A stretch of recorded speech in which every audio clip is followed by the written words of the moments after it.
Boa noite a todos, sejam todos bem-vindos. Vamos pedir a Deus, a Jesus, ao Frei Fabiano e aos bons espíritos que nos cercam, para que os trabalhos desta noite se realizem em grande paz. Vamos também pedir a esses irmãos que levem as nossas melhores vibrações para aqueles que se encontram em grande sofrimento em nosso planeta. Aos nossos irmãos que sofrem nos hospitais, aos nossos irmãos que contraíram este terrível vírus que assola o planeta, e aos nossos irmãos que, por falta de alimento, não conseguem reagir, aos nossos irmãos que ainda se encontram cegos de ódio e orgulho, enfim, a todos os necessitados deste planeta, que o Mestre Jesus os socorra segundo as suas necessidades. Pai nosso, que estais nos céus, santificado seja o vosso nome. Venha a nós o teu reino, seja feita a tua vontade, assim na terra como no céu. Pão nosso de cada dia nos dai hoje. Perdoa, Pai, as nossas dívidas, assim como perdoamos os nossos devedores. Não nos deixes cair em tentação e livra-nos de todo mal, que assim seja. Graças a Deus, graças a Jesus. Bem, hoje nós vamos ler aqui o Evangelho segundo o Espiritismo, o capítulo 1. Não vim destruir a lei. Moisés. A lei de Moisés é composta por duas partes distintas. A lei de Deus recebida no Monte Sinai, que todos conhecem, e a lei civil ou disciplinar estabelecida pelo próprio Moisés. A lei de Deus é inalterável, a outra apropriada aos costumes e ao caráter do povo, e se modifica com o tempo. A lei de Deus está formulada nos seguintes 10 mandamentos. 1. Eu sou o Senhor, teu Deus, que te tirei da terra do Egito, da casa da servidão. Não terá outros deuses estrangeiros diante de mim. Não farás imagens talhada, nem figura nenhuma de tudo que está no céu e na terra, nem de tudo que está nas águas e debaixo da terra. Não os adorará, nem lhes renderá cultos soberanos. 2. Não tomarás em vão o nome do Senhor teu Deus. 3. Lembrar-te de santificar o dia de sábado. 4. Honrar a teu pai e tua mãe, a fim de viveres muito tempo na terra, que o Senhor teu Deus te dará. 5. Não matarás. 6. Não cometerás adultério. 7. Não roubarás. 8. Não prestarás falso testemunha contra o teu próximo. 9. Não desejarás a mulher do teu próximo. 10. Não desejarás a casa do teu próximo, nem seu servo ou serva, nem seu boi, nem seu asno, ou qualquer coisa que lhe pertença. Essas são as 10 leis de Moisés e de Deus. Essa é a lei de todos os tempos e de todos os países, e que por isso mesmo tem caráter divino. Todas as outras são leis estabelecidas por Moisés, que se via obrigado a conter pelo temor um povo naturalmente turbulento e indisciplinado, no qual tinha de combater os abusos e os preconceitos enraizados, adquiridos durante a época da escravidão no Egito. Para dar autoridade às suas leis, ele atribuiu-lhes origem divina, assim como fizeram todos os legisladores dos povos primitivos.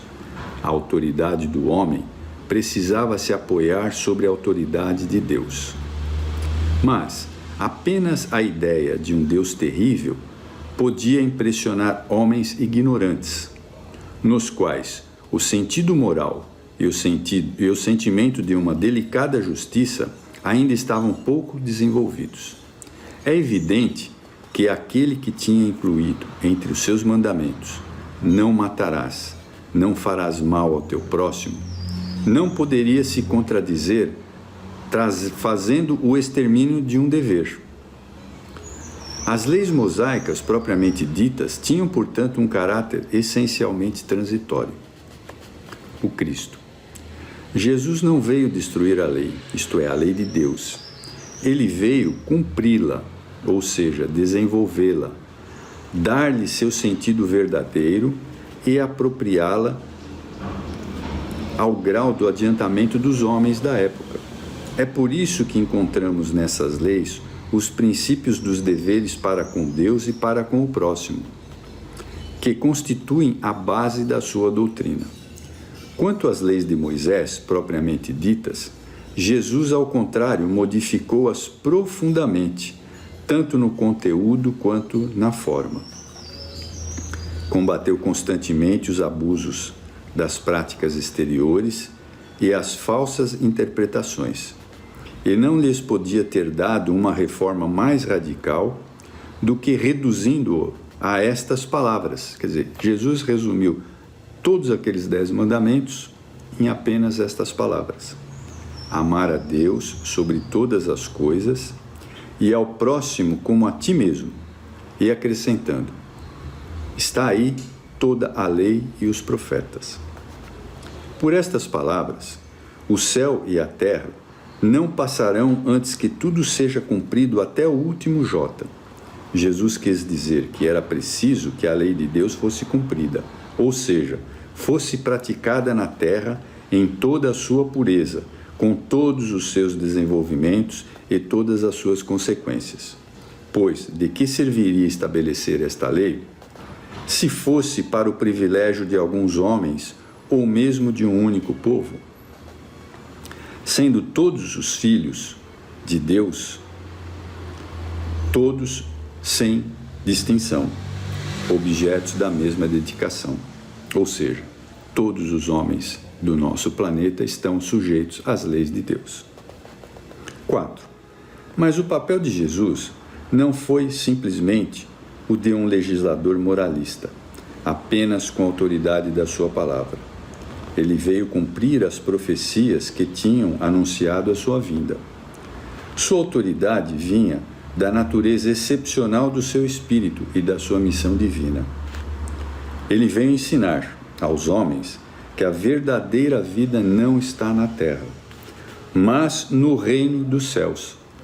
Ensinar-lhes o caminho que os conduz até lá, os meios de se reconciliarem com Deus e de preveni-los sobre a marcha das coisas que hão de vir para o cumprimento dos destinos humanos. Entretanto, Jesus não podia dizer tudo, e, em relação a muitos pontos, conforme ele mesmo disse, limitou-se a lançar os germes da verdade que não podiam ainda ser compreendidos. Ao falar de tudo, o fez em termos às vezes mais, às vezes menos claros. Para compreender o sentido oculto dessas palavras, seria preciso que novas ideias e novos conhecimentos viessem nos dar a chave a essas ideias. Não poderiam vir antes que o espírito humano adquirisse um certo grau de maturidade. A ciência deveria contribuir decisivamente para que essas ideias viessem à luz e a desenvolvessem. Seria, portanto, preciso dar à ciência o tempo de progredir, e aos homens também, não é? Surgindo as novas ideias, o homem evoluindo, a ciência evoluindo, essas ideias foram se interpenetrando. O Espiritismo. O Espiritismo é a nova ciência que vem revelar aos homens, por meio de provas irrecusáveis, a existência e a natureza do mundo espiritual e suas relações com o mundo físico. O Espiritismo nos revela esse mundo espiritual não mais como algo sobrenatural, mas, ao contrário, como uma das forças vivas e incessantemente ativas da natureza, como a fonte de uma multidão de fenômenos incompreendidos até então, e, por esta razão, encarados como coisas do fantástico e do maravilhoso. É a esses aspectos que o Cristo se referiu em muitas circunstâncias, e é por isso que muitos dos seus ensinamentos permaneceram incompreendidos ou foram interpretados erroneamente. O Espiritismo é a chave com a ajuda da qual tudo se explica com facilidade, né? Então é uma sequência: Moisés, Jesus e o Espiritismo. Tudo no seu momento correto, segundo a espiritualidade. A lei do Antigo Testamento, a primeira revelação, está personificada em Moisés. A segunda é a do Novo Testamento, do Cristo. O Espiritismo é a terceira revelação da lei de Deus. O Espiritismo não foi personificado em nenhum indivíduo, pois ele é o produto do ensinamento dado não por um homem, mas pelos espíritos que são as vozes do céu, em todos os pontos da terra, servindo-se para isso de uma multidão incontável de médiuns. É, de algum modo, um ser coletivo, abrangendo o conjunto de seres do mundo espiritual, vindo cada um trazer aos homens a contribuição das suas luzes para fazê-los conhecer aquele mundo e a sorte que neles os espera. Da mesma forma que o Cristo disse: não vim destruir a lei, mas cumpri-la. O Espiritismo igualmente diz: não venho destruir a lei cristã, mas dar-lhes execução. Ele não ensina nada em contrário ao que Cristo ensinou, mas desenvolve, completa e explica em termos claros para todos o que só foi dito em formas alegóricas. Ele vem cumprir no tempo anunciado o que o Cristo prometeu e preparar a realização das coisas futuras. É, portanto, obra do Cristo que o preside e que igualmente preside ao que anunciou, a regeneração, que se opera e prepara o reino de Deus na terra. E somos felizes por participarmos disso. A ciência e a religião são as duas palavras da inteligência humana. Uma revela as leis do mundo material e a outra as leis do mundo moral. Ambas as leis tendo, no entanto, o mesmo princípio, que é Deus. Não podem contradizer-se, visto que, se uma contrariar a outra, uma terá necessariamente razão, enquanto a outra não terá. Já que Deus não destruiria sua própria obra. A falta de harmonia e coerência que se acreditou existir entre essas duas ordens de ideias baseia-se num erro de observação e nos princípios exclusivistas de uma e de outra parte. Daí resultou uma luta e uma colisão de ideias que deram origem à incredulidade e à intolerância.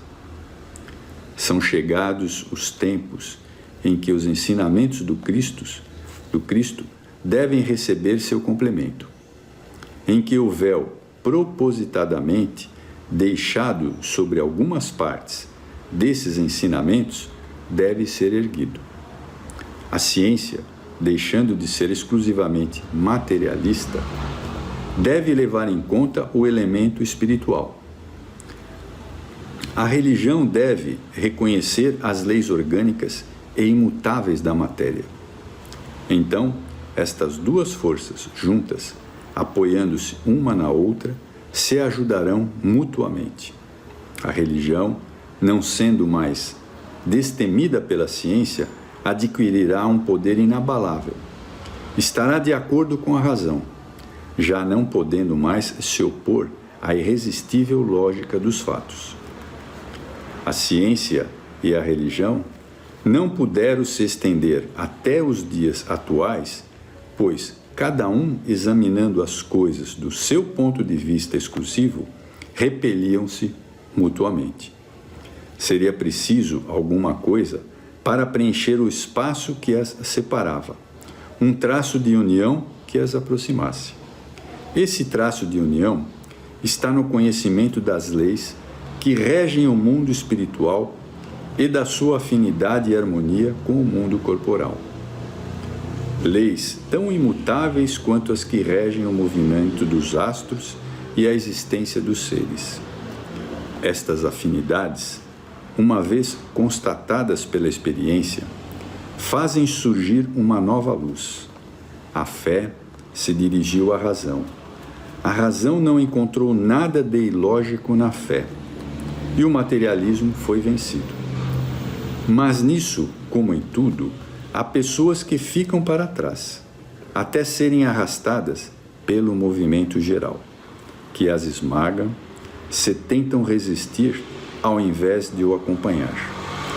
É toda uma revolução moral que se opera neste momento e que trabalha e aperfeiçoa os espíritos, após ser elaborada durante mais de 18 séculos. Ela chega à sua plena realização e vai marcar uma nova era da humanidade. As consequências dessa revolução são fáceis de prever. Deve trazer para as relações sociais inevitáveis modificações, às quais ninguém poderá se opor, porque estão na vontade de Deus e resultam da lei do progresso, que é a sua lei, ou seja, a lei de Deus. Então, meus amigos, minhas amigas, nós sabemos que existem grandes dificuldades, todos estamos enfrentando elas. Mas a vontade de Deus é soberana, e como nós lemos no texto, essa vontade é o progresso. Então o progresso vai se realizar de qualquer maneira, porque Deus assim o quer. Eu agradeço a todos e a Ana Rita vai continuar daqui para frente. Uma boa noite e muito obrigado a todos.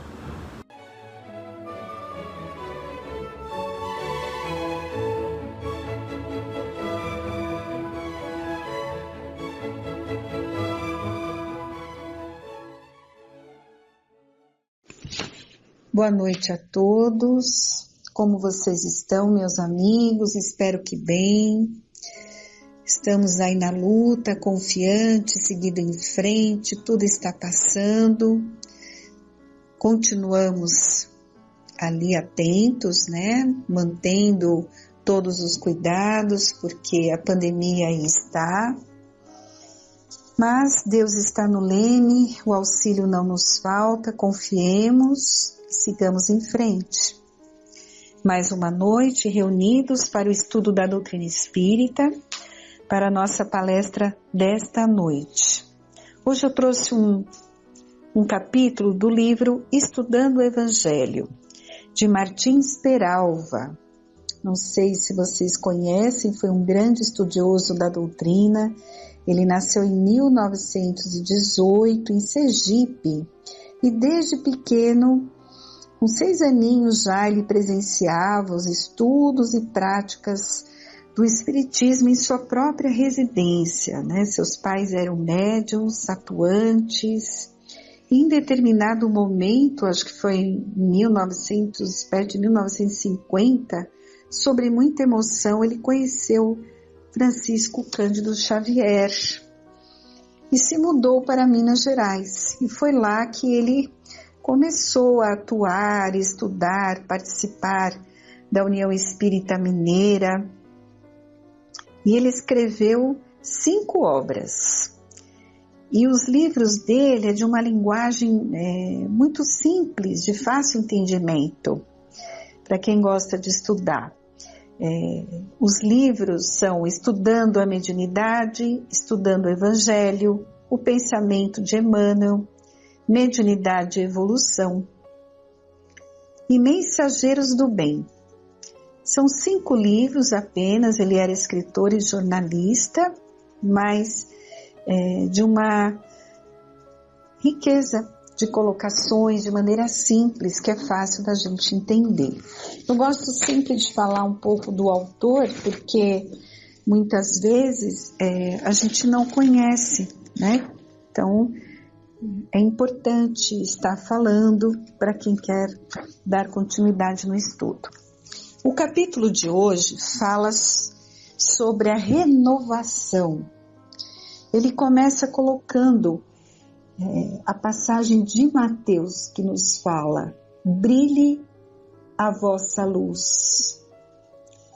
Brilhe a vossa luz diante dos homens, para que, vendo as vossas boas obras, eles glorifiquem vosso Pai que estás nos céus. Lembram-se dessa passagem? Com certeza, né? Mais uma: vós sois a luz do mundo. Não se pode esconder uma cidade edificada sobre um monte. Assim, resplandeça a vossa luz diante dos homens, para que eles vejam as vossas boas ações, as vossas boas obras, e glorifiquem vosso Pai que está nos céus. A luz simboliza o conhecimento, a revelação, as descobertas, em oposição às trevas, que representam a ignorância, a inferioridade e o atraso. Onde haja luz, as trevas não ocupam lugar.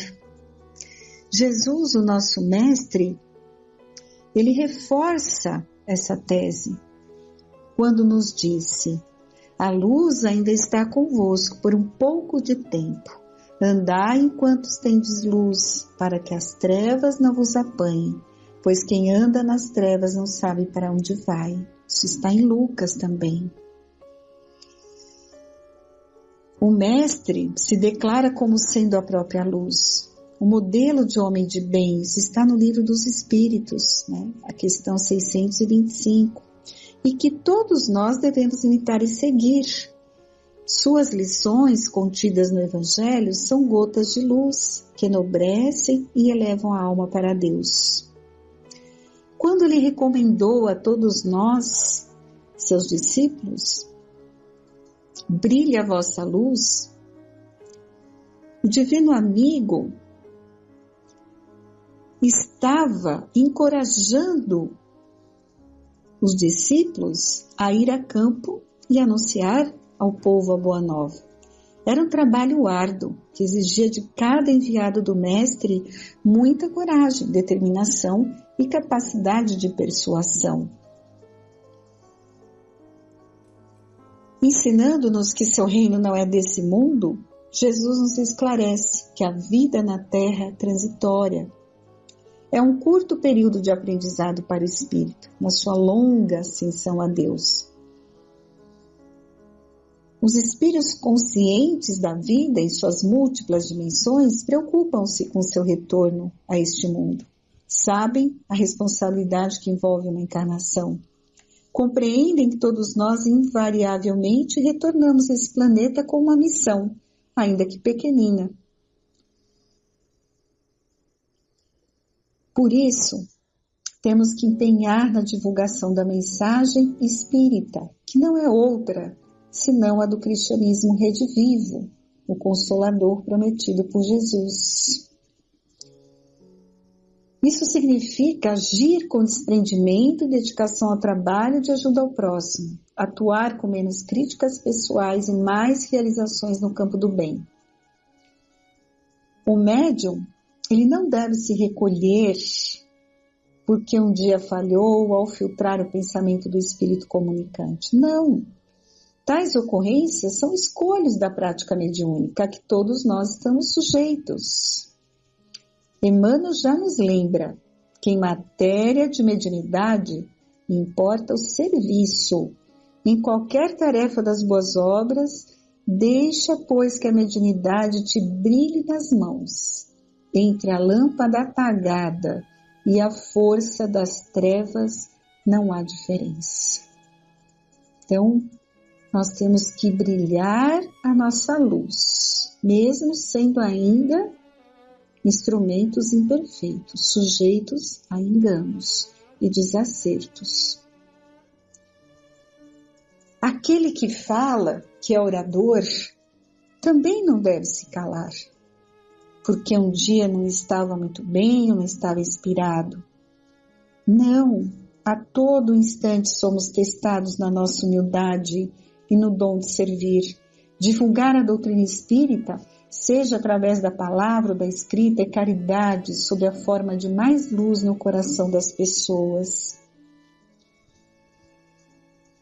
No Evangelho segundo o Espiritismo, capítulo 20, no item 5, o Espírito de verdade se coloca ali, dizendo: ditosos serão os homens que houverem trabalhado no campo do Senhor, com desinteresse e sem outro motivo, senão a caridade. Trabalhar em favor dos necessitados sem a preocupação de receber qualquer recompensa é um ato de grandeza e desprendimento espiritual. Poucos são os que trabalham somente pelo prazer de servir, verdadeiramente. O que será da doutrina espírita se os espíritas não a divulgarem?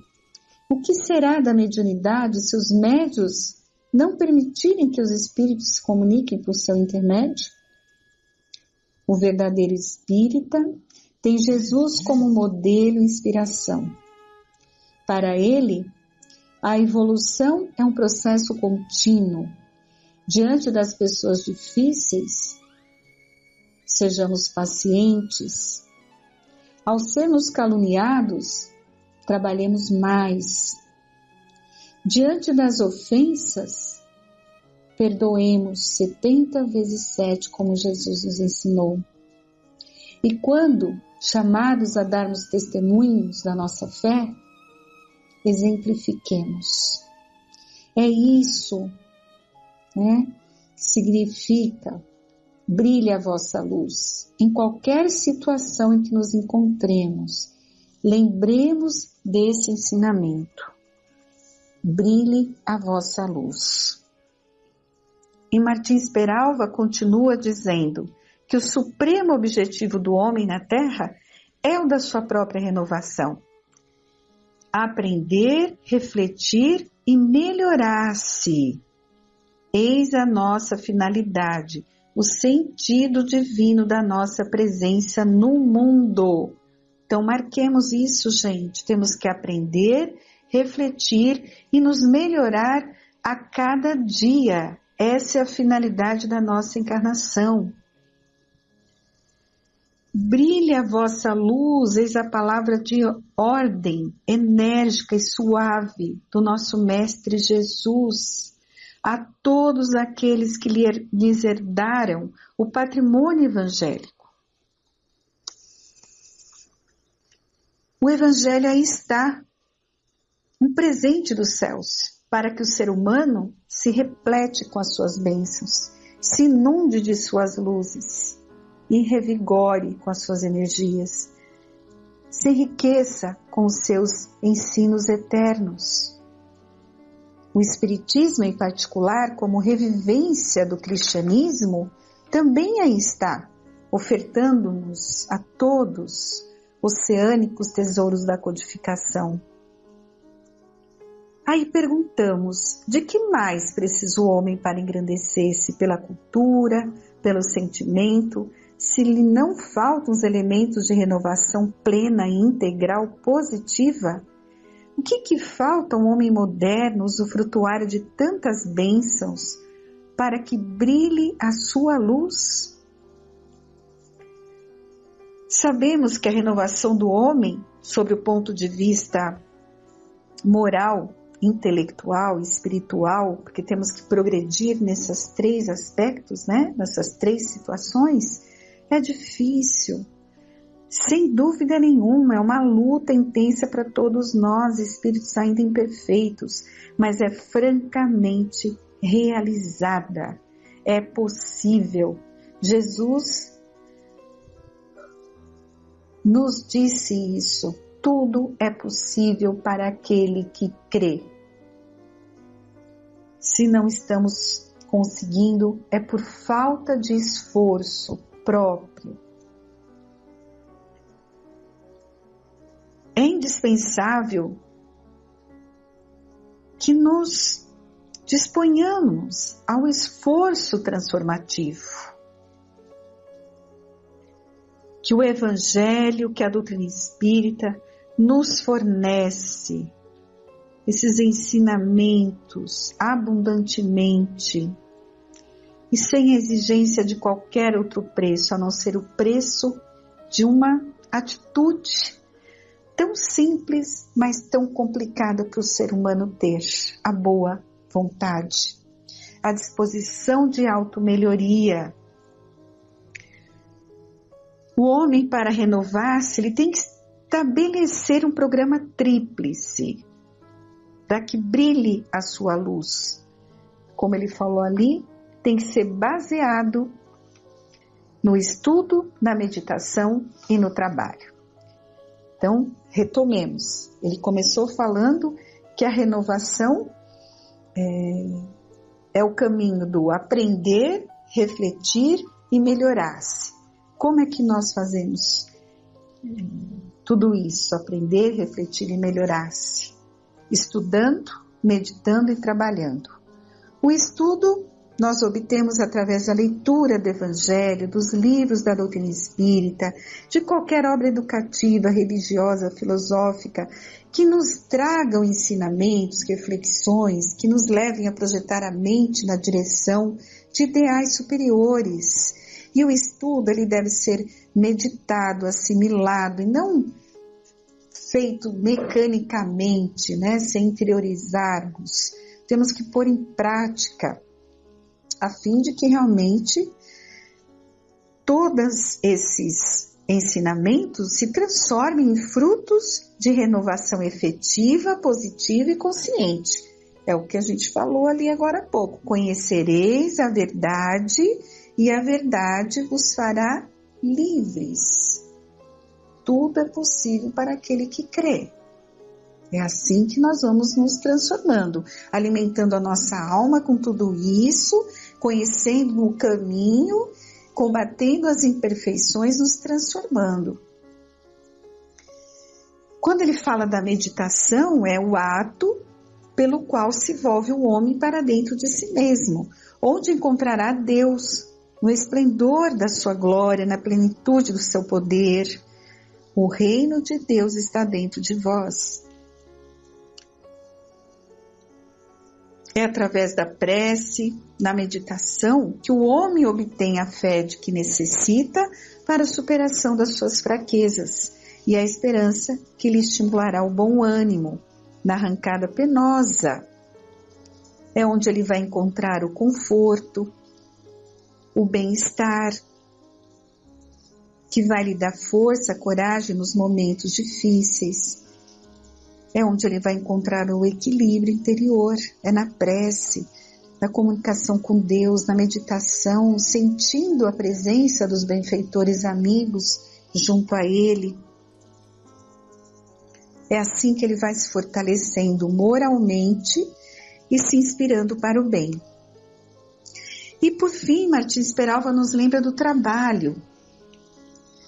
O trabalho, para ser um processo de evolução, nós temos que pensar em 3 tipos de trabalho, que é o material, espiritual e moral. Através do trabalho material, dignifica-se o homem no cumprimento dos deveres para consigo mesmo, para com a família que Deus lhe confiou, para com a sociedade que participa. Então temos um corpo, né? Precisamos sim das questões materiais, manter a nossa família, que é responsabilidade nossa, nos manter como participantes da sociedade e também ajudar aqueles que estão ao nosso lado, companheiros em dificuldade. Se temos recursos, é para dividir, aprendemos isso. O trabalho espiritual exerce a fraternidade com o próximo e aperfeiçoa-se no conhecimento transcendente da alma imortal. E no campo da atividade moral, lutará por adquirir qualidades elevadas, ou, se for o caso, por sublimar aquelas com que já se sente aquinhoado. Então, vocês vejam, o espiritual é o amor ao próximo, é empatia, é fazer ao outro o que gostaria que nos fizessem, fraternidade, né?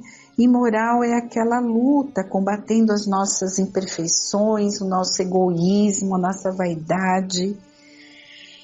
Em resumo, aquisição, cultivo e ampliação de qualidades superiores, né, que nos distanciem em definitivo da animalidade, em que já há milênios e milênios trazemos isso. Mais uma passagem de Jesus que ele coloca aqui: é na vossa perseverança que possuireis as vossas almas. Então é isso, meus amigos. A palavra do Senhor brilha a vossa luz, impele-nos na atualidade a realização deste sublime programa. Gravem isso: renovação moral, cultural e espiritual. A estrada é difícil, o caminho é longo, repleto de espinhos e pedras, de obstáculos, limitações. Porém, a meta é perfeitamente alcançável. Lembremos uma coisa apenas, que é indispensável: um pouco de boa vontade construtiva, eficiente, positiva. O resto virá no curso dessa longa viagem, que é a nossa caminhada evolutiva. Maravilhoso esse texto, essas reflexões de Martins Peralva. Eu vou enviar a cópia, né? Sempre colocamos no site o capítulo para que vocês reflitam sobre isso. E fica aqui mais uma vez a nossa gratidão a Deus pela oportunidade de termos acessos a essas leituras edificantes. Não é por acaso. Por acréscimo da misericórdia e bondade de Deus que estamos tendo essa oportunidade. Que saibamos valorizar. Que Deus ilumine e abençoe a todos vocês que nos ouvem. Estejamos em prece, principalmente pedindo por aqueles que ainda não conhecem a Deus, que não conseguiram desenvolver a sua fé. Sabemos que não estão desamparados, não conseguem sentir a presença, mas Deus ali está. Então sejamos nós instrumentos, brilhemos a nossa luz, mesmo que ainda pequenina, no coração de todos esses que sofrem. Gratidão, Senhor, pela oportunidade. Que assim seja.